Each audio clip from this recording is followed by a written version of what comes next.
সাধ্যের মধ্যে সুখে থাকার চেষ্টা আমাদের সকলেরই করা উচিত। তো গাইস, আসসালামু আলাইকুম, সবাই কেমন আছেন? আশা করি সবাই অনেক ভালো আছেন। আলহামদুলিল্লাহ, আমরা অনেক ভালো আছি।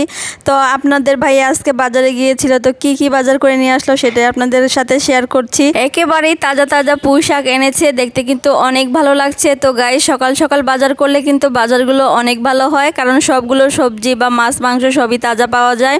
তো এখন দেখি অনেকগুলো মাছ এনেছে। তো গাইস, এবার আমি মাছ ঢালছি, আর প্রথমে আমি রুই মাছ বের করলাম। তো মাছটা কিন্তু অনেক বড় ছিল আর একেবারেই তাজা ফ্রেশ মাছ। গাইস, একটা সময় কিন্তু আমি কোনো মাছই কাটতে পারতাম না, কিন্তু আল্লাহর অশেষ রহমতে এখন আমি সব মাছই কাটতে পারি। দেখতে পাচ্ছেন অনেক বড় একটা মাছ, তো আমি সেটা কাটবো।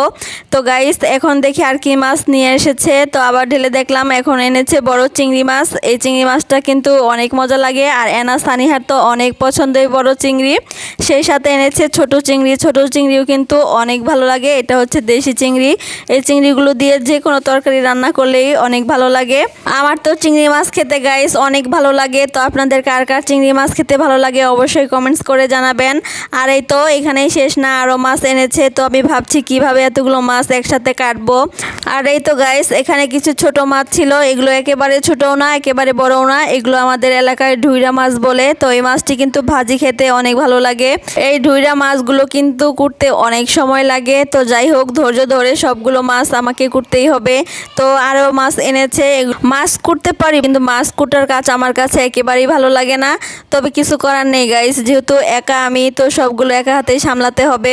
আর এই তো এই পলিথিনে দেখতে পাচ্ছি কিছু মাছ, আর এটা হচ্ছে গিয়ে বাটা মাছ। আপনাদের কার এলাকায় এই মাছটা কোন নামে ডাকে অবশ্যই বলবেন। তো গাইস, সবগুলো মাছই কিন্তু একেবারেই তাজা। এখন আমি ঝটপট করে মাছগুলো কাটবো। আর এইদিকে সানিহা মুনি আমাকে বলছে সে নাকি মাছ কাটায় আমাকে সাহায্য করবে। সানিহা তো মাছ দেখলে বসে থাকতে পারে না, সে শুধু ছটপট করে আর মাছগুলো ধরবে। আর এই তো গাইস, এখানে সয়াবিন তেল এনেছে, আর তার সাথে কিছু কাঁচা সবজিও এনেছে। তো সবজিগুলো দেখি খুলে কি কি নিয়ে আসলো।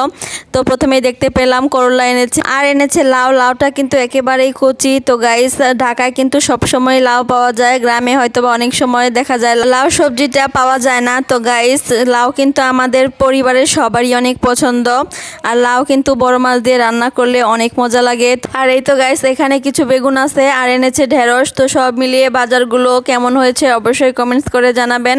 আমি তো বলবো এক কথায়, আমার হাজব্যান্ড অনেক ভালো বাজার করতে পারে। তো যাই হোক গাইস, এখন আমি সবগুলো বাজার গুছিয়ে রাখবো। আর যেদিন বাজার নিয়ে আসে সেদিন তো রান্না বান্না করতে অনেক দেরি হয়ে যায়। তো গাইস, বাজার গুছিয়ে রান্না বান্না করব। তো এইদিকে কিন্তু আমার রান্না বান্না করার সময় হয়ে গেছে। তো গাইস, আজকের ভিডিওটি আপনাদের কাছে কেমন লাগলো অবশ্যই কমেন্টস করে জানাবেন। সবাই ভালো থাকবেন, সুস্থ থাকবেন। আল্লাহ হাফেজ।